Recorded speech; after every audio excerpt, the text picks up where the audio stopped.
Okay, thank you. I'm glad to have the chance to talk to everybody today about arts advocacy. It's certainly something we can all be involved with. I want to start by giving just a little bit of information about Kentuckians for the Arts. KFTA serves as the Commonwealth's arts advocacy organization, provides information and education about the impact and value of the arts, and increases public awareness regarding the importance of the arts, and ensures that the arts are an ongoing part of the public dialogue. Our organization is nonprofit, nonpartisan, and is volunteer-led and managed. It's the only arts advocacy organization in Kentucky, though there are organizations that advocate specifically for arts education. Kentuckians for the Arts started in 2016 as a Facebook-only group, and in 2020 was reorganized as a direct service organization. Slide. Thank you.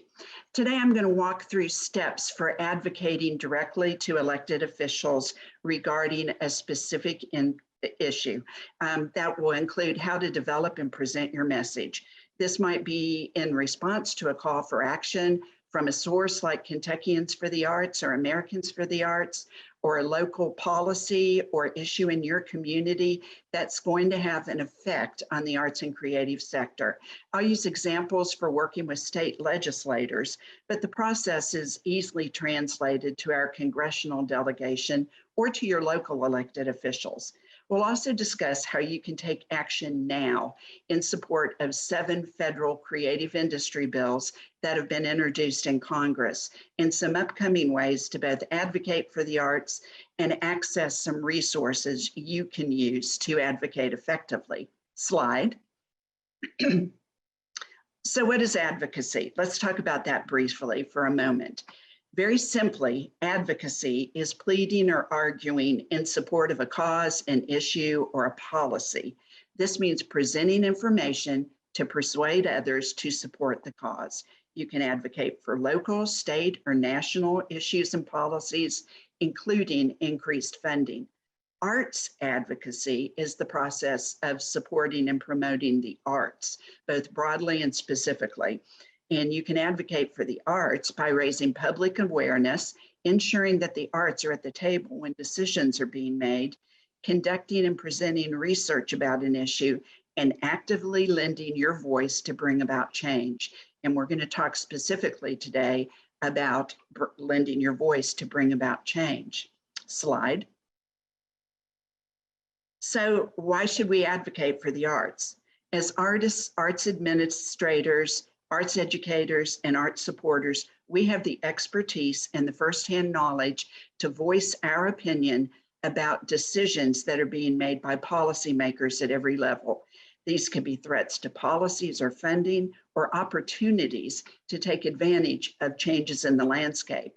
They might involve issues that will be resolved quickly or that will take a long time. Elected officials want to hear from their constituents regarding what they value and what's important to them.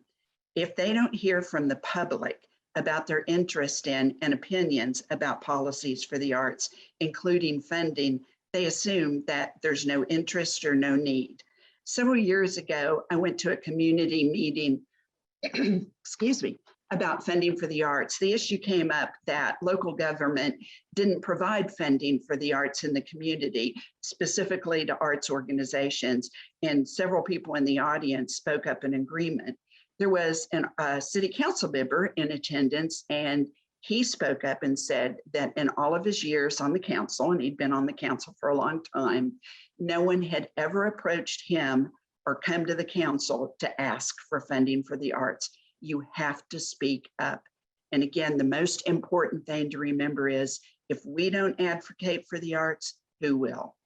Slide. So when do you advocate? Advocacy is ongoing and it should happen every single day in different ways, not just when there's an emergency. In addition to everyday arts advocacy, issues are going to arise in which a call for action is required, and this is your opportunity to act directly in support for the arts. Watch what's happening in the arts and related issues, locally, on the state level, on the national level, so that you can stay informed and be prepared to reach out regarding important issues. There are easy ways to stay up to date via social media and electronic means. Follow Kentuckians for the Arts, Americans for the Arts, and the Arts Action Fund on Facebook. Sign up for their alerts, and for more detailed information, certainly become paid members. Today, we're going to focus on those times when you want to talk to an elected official about a specific issue. Slide. So who do you meet with? Which elected officials, and how do you decide? When we want to communicate with elected officials regarding arts and creative issues, it's critical to make sure that you're communicating with the appropriate people. Slide. If you're interested in communicating about federal funding for the National Endowment for the Arts or any of the number of bills that are currently being considered by Congress, you want to contact members of the congressional delegation. This means your single congressional representative, depending on your district, and Kentucky's 2 statewide senators, Mitch McConnell and Rand Paul. You want to contact those people in whose district you reside. You don't want to contact your state legislator for these issues, just as you don't want to communicate with Kentucky's congressional delegation to advocate for state funding for the Kentucky Arts Council, or our current efforts to have some of the State American Rescue Plan Act, or ARPA, funding allocated to Kentucky nonprofit arts organizations. Slide. And for state funding, you're going to contact your state representative and senator. These are maps that are available on the State Legislative Research Commission's website. And it's really helpful to get that snapshot of where legislators live, who's the leadership in each body, and particularly where those members of leadership live. Slide. If it's local issues in your community, you might be contacting your mayor, your city council members, or judge executive. But again, these are people that you're going to want to contact on local issues. You'll notice that I've used several different terms for the state and federal elected officials who make our laws. When you're referring to the congressional delegation, it's appropriate to use the term congressman, because at this time, Kentucky has no female members of Congress, or representative when you're addressing those representing Kentucky's 6th district. Use senator when you're referring to or addressing the 2 statewide members. That would be Senator McConnell and Senator Paul. You don't generally refer to senators as congressmen, and you don't refer to either group as legislators. Now, it's different for our state legislative body. It's a little more cut and dried. They're all legislators. Use senators for the member of the Senate and representative for the members of the House. Slide. So what are the issues? How can you best identify the issues or the situations regarding the arts and the creative industry for which you can voice your support? In order to be an effective arts advocate, you have to be aware of the issue. You have to understand it and know how it's going to affect you, your organization, or your community, and then take action in a timely manner. And let's go through a few current or upcoming advocacy issues on the national, state, or local levels. Slide. Follow the news in your community and be aware how you can advocate for the arts by talking to elected officials. This might include asking your mayor or your judge executive to issue a proclamation recognizing October as National Arts and Humanities Month. This is a really easy thing to do, and it brings the arts to the attention of your elected officials. It doesn't cost them anything. It provides an opportunity for a photo that they can put on Facebook or in the local paper, and it's a great way to initiate a relationship with them and get them to begin thinking about the arts. And this photo is of Valerie Henderson with the Kentucky Small Business Development Center in Berea, who contacted who contacted the Berea mayor and set up a public session for him to sign and present the proclamation, and then invited members of the creative community to come and participate. Kentuckians for the Arts provides a proclamation that can be revised to fit each community, and we send a communication to all the mayors for whom we have contact information. These communications go out in September, and we'll include information on our website and Facebook page about that. The most effective way, though, to have a local proclamation issued is for someone from the community to make that ask. You can look at this as a three-way partnership. KFTA provides the information, a sample proclamation, and communicates initially with the local officials. You can make the personal ask and help invite members of the creative community to attend if there's a public signing or a public presentation, or even just a few of you gathered as the proclamation is signed and get a photo op. And your mayor or judge executive brings attention to the arts by issuing the proclamation. It's definitely a win-win all the way around. Slide. Another important local issue that's relevant right now across the entire state is the federal American Recovery Act funding going directly to cities and counties. Using these funds for the arts and creative industry within communities is eligible under the federal guidelines. This definitely is not going to happen unless people in the community raise the issue and they talk to local officials. And this is probably not going to be at the top of the list, or even things that your local officials maybe are thinking about. But again, raise your voice, speak out about this.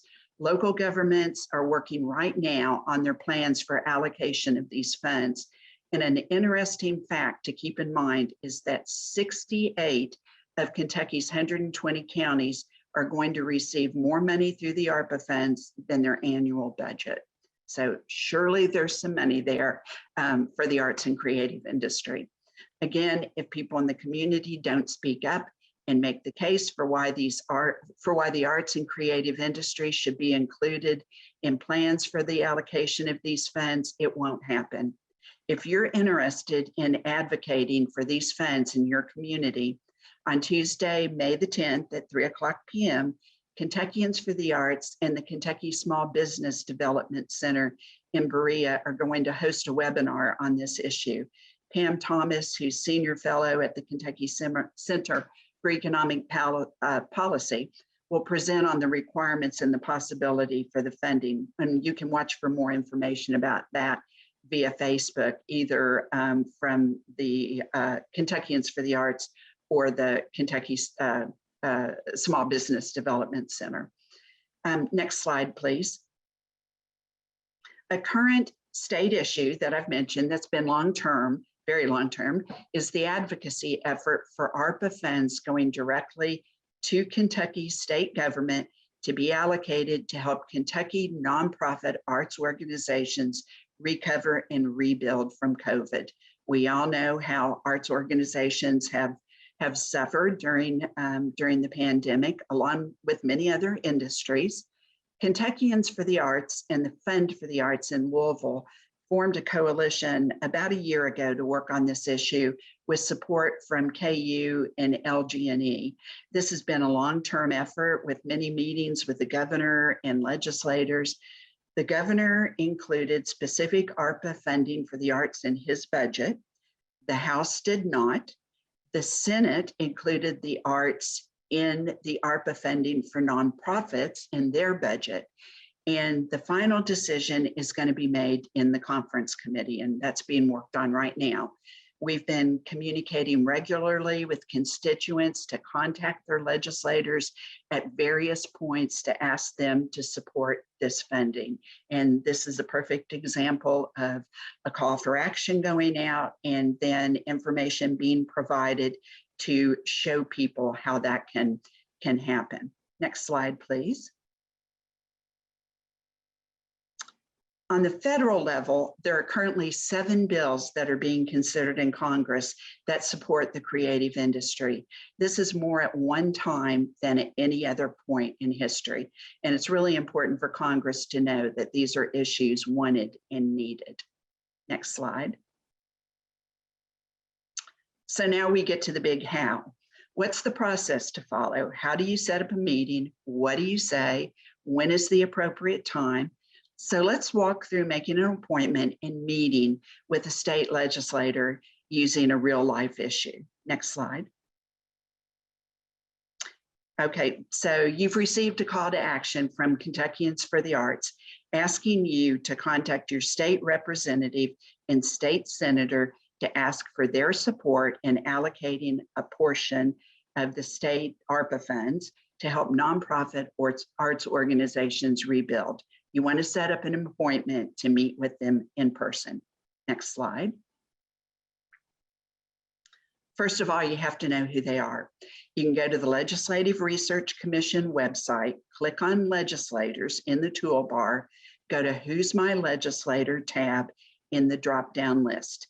You're going to type in your street address and your senator and your representative will show up.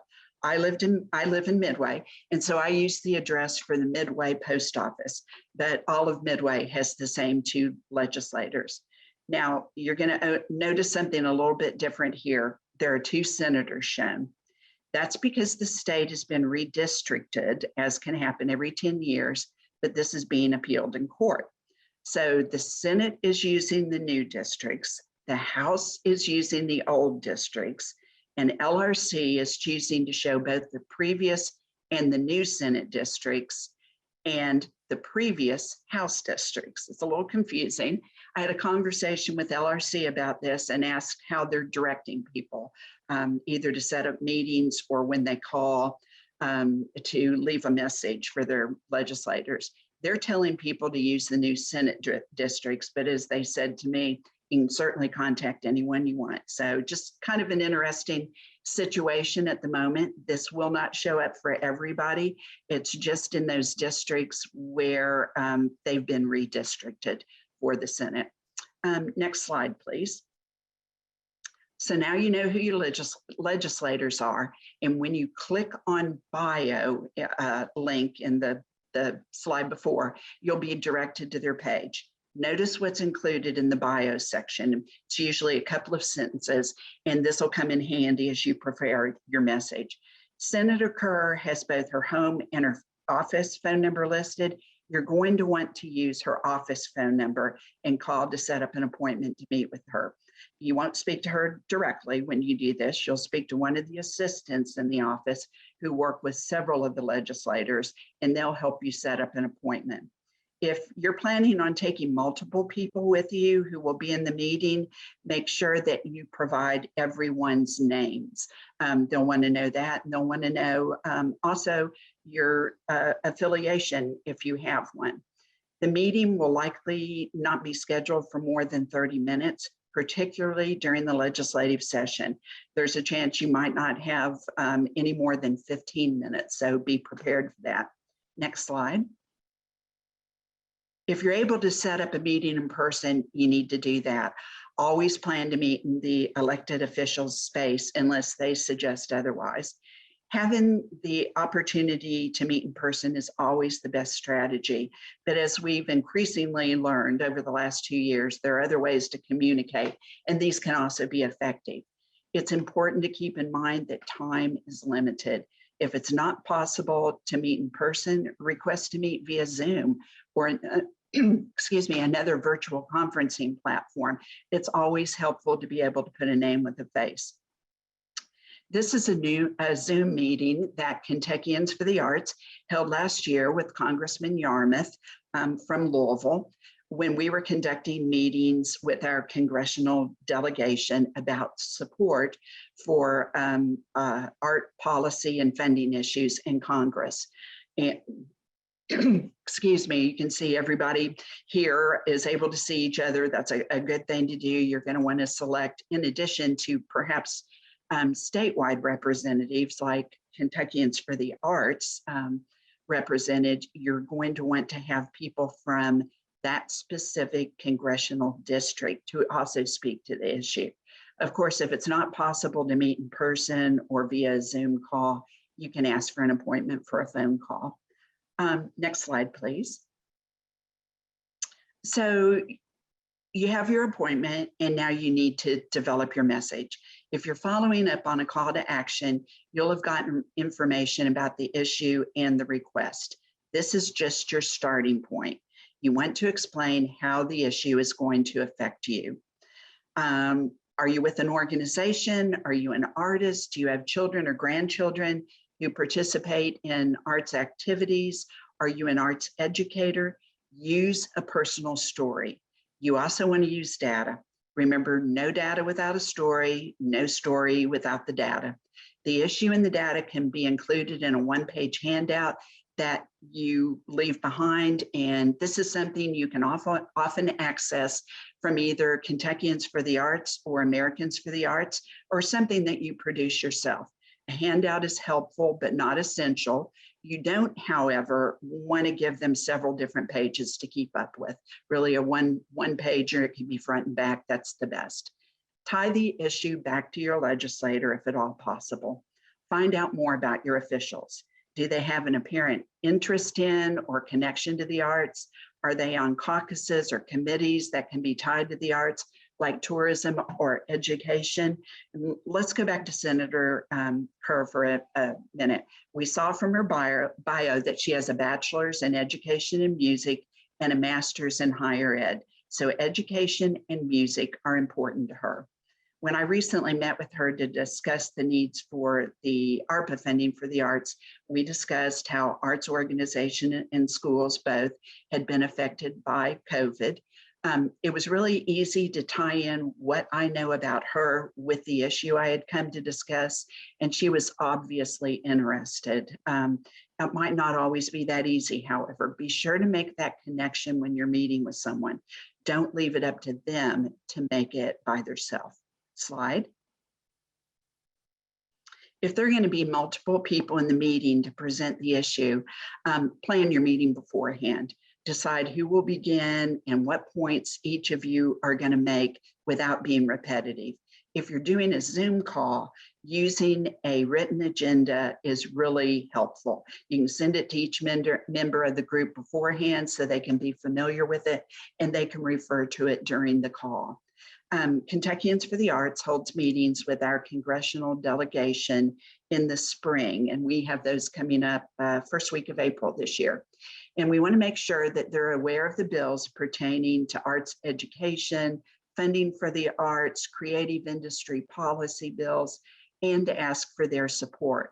Last year, these meetings were held via Zoom, as they will be this year. We sent an agenda and issue brief to each person participating in each call beforehand. And by I say people participating in the calls, we did not send those to the congressional delegation or their staff members. They were simply for our end of the call. This is an example of the agenda that we used for our meeting last year with Congressman Yarmouth. We had a similar agenda for each meeting that we held. We gave people information on the agenda. We referred them back to other documents that provided more background. This helps keep your meeting on track. You know who's going to talk when and exactly what you're going to cover. Of course, you won't have a written agenda like this in a personal meeting. Well, you could, but you probably don't need to. But you do want to know exactly who's going to talk about what and when, who's going to kind of lead off the meeting and start. Okay, so now you've got your appointment, you've planned your presentation, and you know who's going to be in the meeting. It's time for you to actually meet. If you're meeting with a state legislator, you're likely going to be meeting in their office in the Capitol Annex. This is the building directly behind the state Capitol building. There's parking. It might be a little disconcerting if you've not been there before, but it's easy. There's parking right next to the Capitol Annex in the lot to the left, and you're going to want to allow plenty of time to park, to walk to the building, and to go through security. When you enter the visitor entrance in the front of the building, you're going to present your photo ID, go through a metal detector, and sign in on an electronic screen. Make sure you allow a lot of time. There might be several people signing in front of you. And once you do that, security is going to be able to direct you to which floor and let you know where you're going to go. And from there, you're going to go to your legislator's office. Most of the legislators, both the representatives and the senators, share suites, and there's a reception area as you go in to that suite, and where you'll, let them know who you are, and you'll wait until it's time for your meeting. Never be late. You might miss your meeting time, and it doesn't hurt to be a little bit early in case the meeting prior to yours finishes early. Don't be surprised if you have to wait past your meeting time, especially during session. Just, sit, wait for your time, and you'll get in. When you're directed into the office with the legislator, make your introductions, provide them with the handout if you have one so they can look at it while you're speaking, and then state while you're there and make your case. You can certainly refer to the handout, and it's fine to use notes to refer to figures and data, but don't read your presentation. This is the time for you to actually have a discussion with them. Be prepared to answer questions. If you don't know the answer, just say you'll get back to them with the information. Not only does that give you a chance to provide them with the information that they need, but it's another opportunity to follow up and make contact with them. If they don't agree with your point of view, don't argue. Listen carefully, see if you can address their objections or concerns. Maybe there's something that they don't understand, and you'll be able to clarify that for them. Make sure you recognize when the meeting is over. Don't overstay your allotted time unless you're asked to do so. With a congressional delegation, they might be fitting in a meeting in between votes on the floor, and with your state legislators, their mornings during session are very often meetings upon meetings on top of each other. Next slide. Be sure to always send a thank you note afterwards. This not only gives you an opportunity to restate your ask, but it puts the issue back in front of them. Plus, it's just good manners because they've taken the time to meet with you and hear what you want to talk about. So you want to follow up and let them know that you appreciate it. Next slide, please. If the bill that you support or object to is satisfactorily resolved or the funding is allocated, you can send another note, another thank you note if they voted in favor of your position. You can watch hearings and votes on bills via KET. And if you miss a vote you're interested in, you can access it via the archives. And this is simply a shot of their voting board. You can see the yays and the nays, and that'll show up every time they take a vote on an issue. Next slide. So this takes us through the what, the why, when, who, the message, and the how of meeting to advocate for the arts in person with your elected officials. Again, remember that the purpose of advocacy is to take action to bring about change, and advocacy can actually make things happen. And importantly, most importantly, if we don't advocate for the arts, who will? As we finish up, I want to go back over a few action items and some resources. So these are probably live links, but I believe Emily is going to put the links in the chat. You can save the chat by clicking on the dots in the chat box, so you'll be able to refer to those. Next slide, please. So like or join Facebook pages for Kentuckians for the Arts, Americans for the Arts, and the Arts Action Fund to stay up to date on issues and ways that you can advocate. Also consider becoming a paid member of these organizations to help support the work that they do. The Arts Action Fund, you can join that for free. There is not a membership, though you will be asked sometimes to make a donation. Next slide. You also want to take action on things as they come up. Taking action right now on these federal bills is an excellent way to advocate today in support of the creative industry and the arts. There are currently 7 creative industry bills being considered. This is more than at any other time in history. Together, these bills map a new, more equitable and impactful policy landscape, both for creative businesses and workers. If these bills become law, they'll improve the life of all Americans by opening up billions of dollars in investment opportunity for creative businesses and entrepreneurs, expanding opportunity for current and future workers, and boosting the U.S. economy. If you're an organization, you can endorse the bills, and there is a link to do that. If you're an individual, you can contact your congressman to ask them to support the bills. And the link there will take you directly to a form that you can, put your name in. It'll take you directly to your congressman, and you can submit that all electronically. There is also a link for you to find out more information about each one of the bills. Next slide, please. As I mentioned, there is an upcoming webinar. Watch for information, registration information about this from Kentucky Small Business Development Center and Kentuckians for the Arts for the session with Pam Thomas. Also, watch for news about a Kentuckians for the Arts event in October. This will likely be a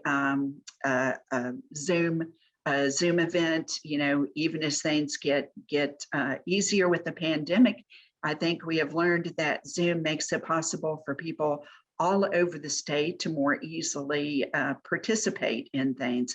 And so watch for more information about those things, ways that you can become more actively involved with advocating for the arts. Next slide, please. And National Arts and Humanities Month, of course, in October.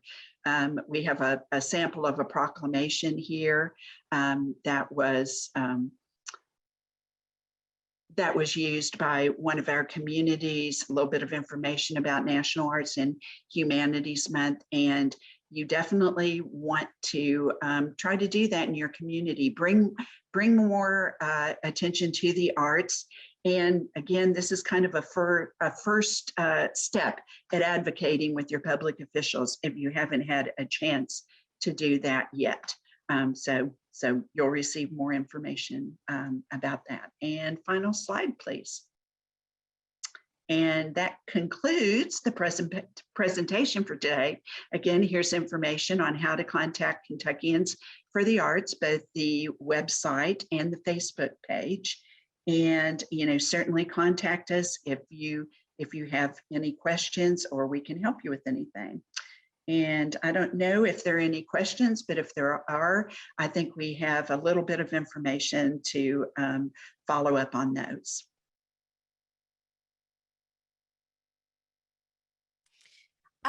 Lori, I'll be glad to ask you some questions. Eric, can you end the slideshow? There we go. Yeah, great. So, and just so everybody knows here, feel free, we'll unmute you if you have questions that you'd like to ask. We're a small group here in the Zoom room today. Essentially, what I wanted to ask you is, it's real basic. It sounds real basic to me, but I think that it's a thing that's often overlooked when people say, well, why should I do that? Can you make that connection between the arts activities that happen in Kentucky and how they are supported by public funding for the arts, and how advocacy translates into additional support? Absolutely. A lot of the arts organizations in the state, many of them are supported by public dollars. If you look at the Kentucky Arts Council, they fund approximately 95 organizations through operating support to those organizations. Those are not the only organizations, of course, that they support. They also support organizations and artists through funding, technical assistance, participation in programs, artists that, if anybody recently attended Kentucky Crafted, the market that happened this past weekend, artists that are able to participate in that program. This is all due to public funding, either from the Kentucky General Assembly or from the National Endowment for the Arts. And it's important that we, both as people that are involved in the arts or as individuals who participate in and appreciate the arts, tie that back to our local officials and let them know how important those things are to us.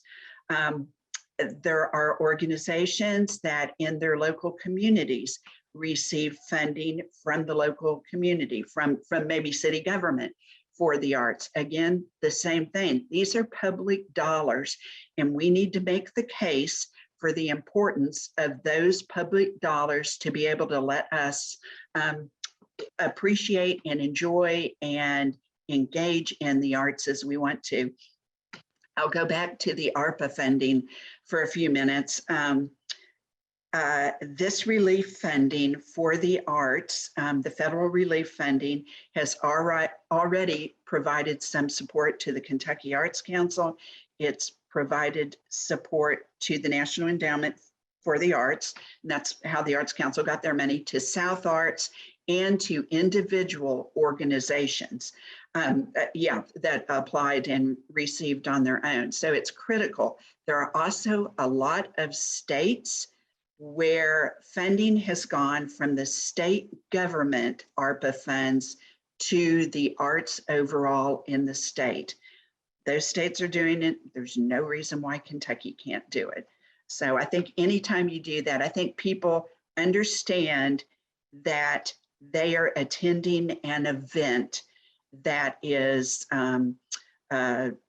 sponsored or hosted by a local arts organization, but they don't always understand that where that money comes from to help support that organization. And I'm going to call out somebody who is participating right now on the call, and that's Allison Kaiser with Lexphil. I will say that the Lexington Philharmonic and Allison Kaiser do a great job of this, of, thanking their funders and advocating for the arts and tying what happens with that organization back to the funds that help support it. So I think other people could learn a lot from what they're doing. And so, Allison, thank you for that. Yeah, Allison, and if you would like to pop on, turn your video on, and we'll pull you over and unmute you to talk a little bit about what you all do and why it's so important. But I'll give you a minute for that.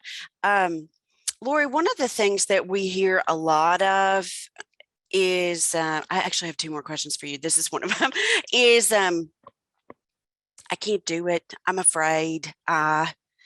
I'm nervous, I'm anxious. I think that there are a lot of people who are intimidated by trying to become involved in a government process or ever reaching out to a state elected official. Can you, what would you say to someone to diminish fear or anxiety around advocacy? Well, the first thing I would say is, you helped put those people in office. If you didn't vote for them directly, perhaps you voted for their opponent. That's okay. They are, people are called public servants for a reason. They are there to serve the public.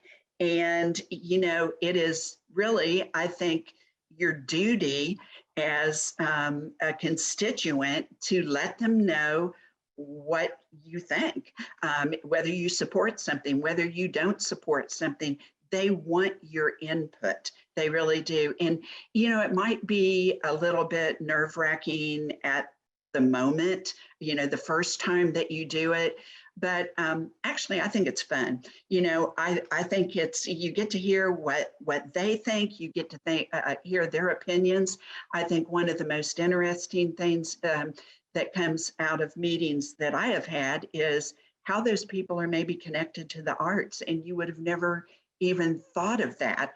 So yeah, it's, you know, practice beforehand, practice at home by yourself.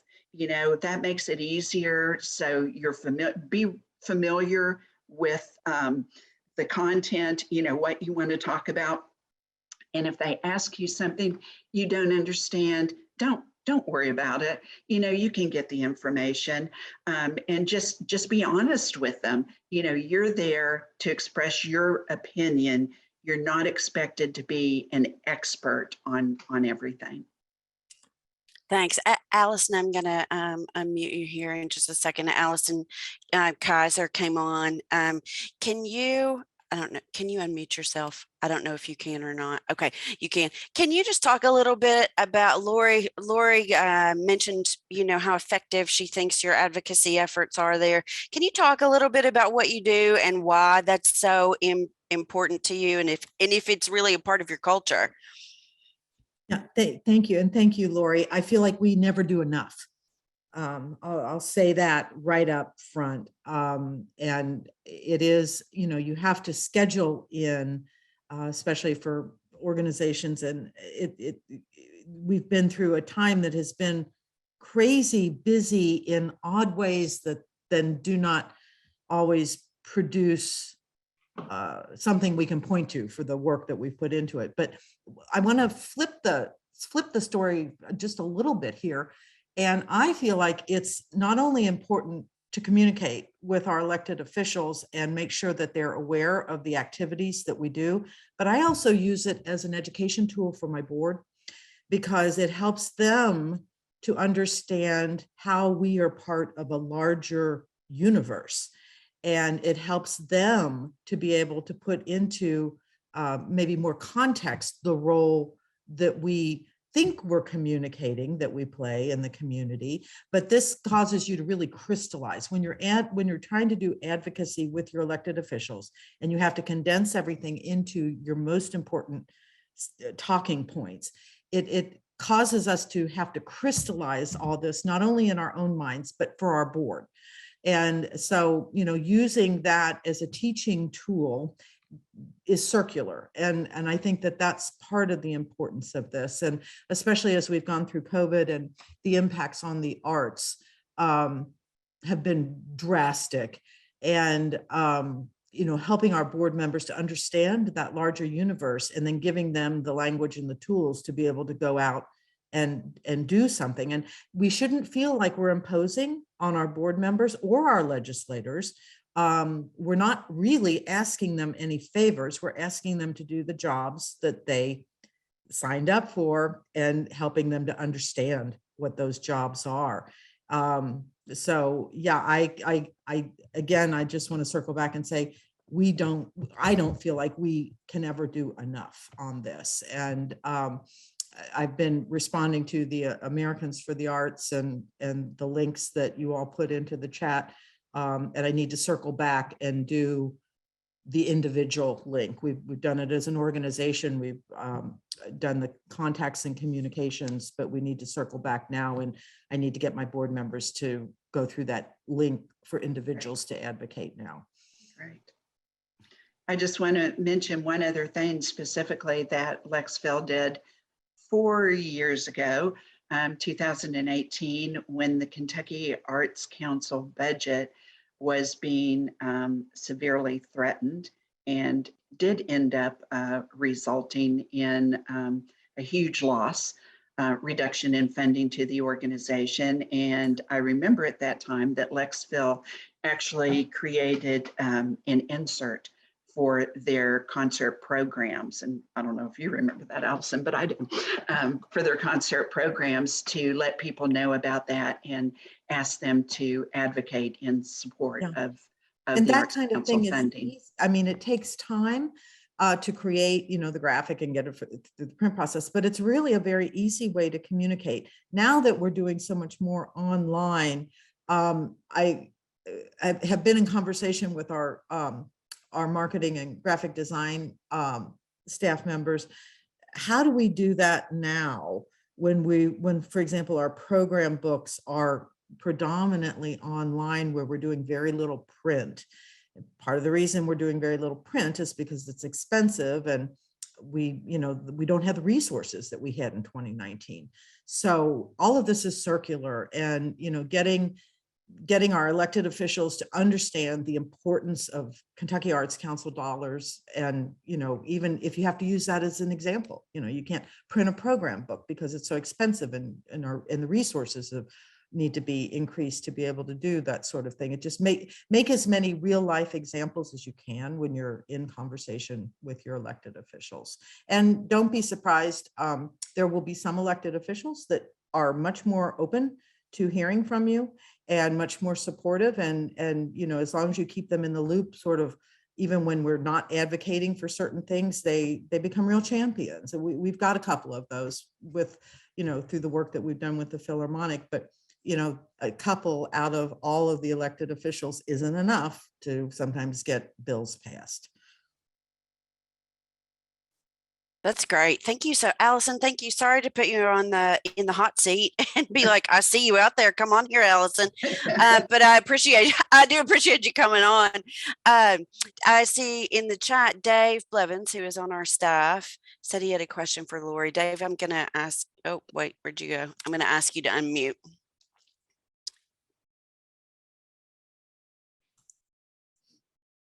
There you are, Dave. Oh, Dave, I can't hear you. I think you need to switch your microphone. This happens on our laptops all the time.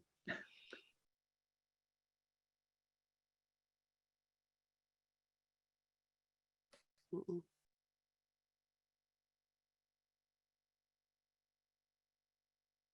you want to drop it in the chat? Yeah. Okay. Okay, we'll wait for Dave to put it in the chat. I think that's really interesting too.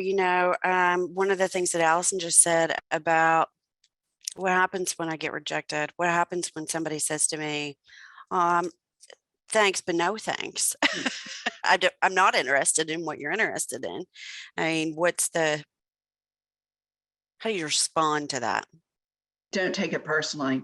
That's the main thing. And, I think the other thing is you're establishing a relationship. And if you don't get what you want every single time, it's okay. It doesn't mean, game over. It just means that, you continue working on it and you continue trying, and, it's not, and, don't let it be an adversarial relationship. Certainly you're going to have ideas and opinions that are, not everyone will support. And even if you have a legislator who agrees with you on a specific issue, 9 times out of 10, there's going to be some issue that they support that maybe you don't agree on. Well, that doesn't matter either, because you're looking at one thing. You're interested in, one thing that you're thinking about.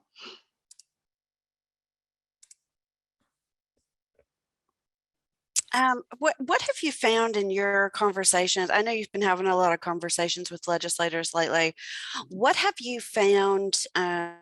Is there any kind of through thread questions that you have had come back to you, in your meetings, or that others, have in the same effort have had? What's being reflected back? How many people are asking for funding right now? How many organizations, the whole idea of the relief funding, the COVID relief funding. As I said, there are a lot of industries that are hurting. A lot of industries have a really strong advocacy network Kentucky has not traditionally had a real strong advocacy, arts advocacy focus. I will say that we're trying very hard to change that.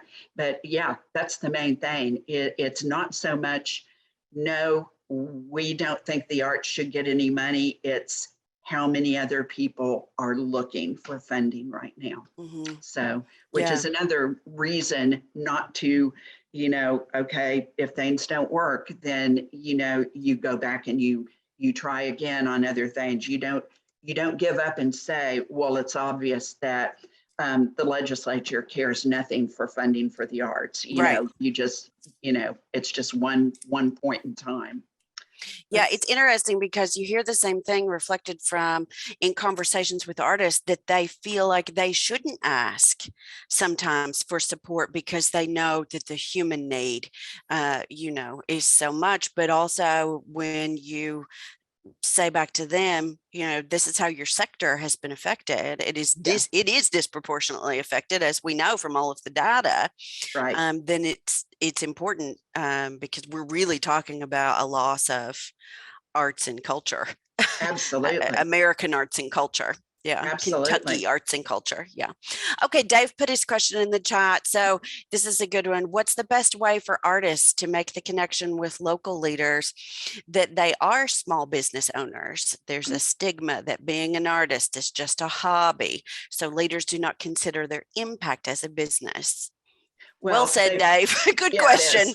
It is. And I know that's something that comes up a lot. They need to really stress that they are indeed a small business. Connect maybe with their local chamber of commerce. That's something to do. Do those things that will help them be considered businesses, not by themselves, because they already are, but, with the powers that be locally, join organizations, do things, and I know anybody who runs their own business, not just artists, but anybody else, they have limited time and they can't do a lot of,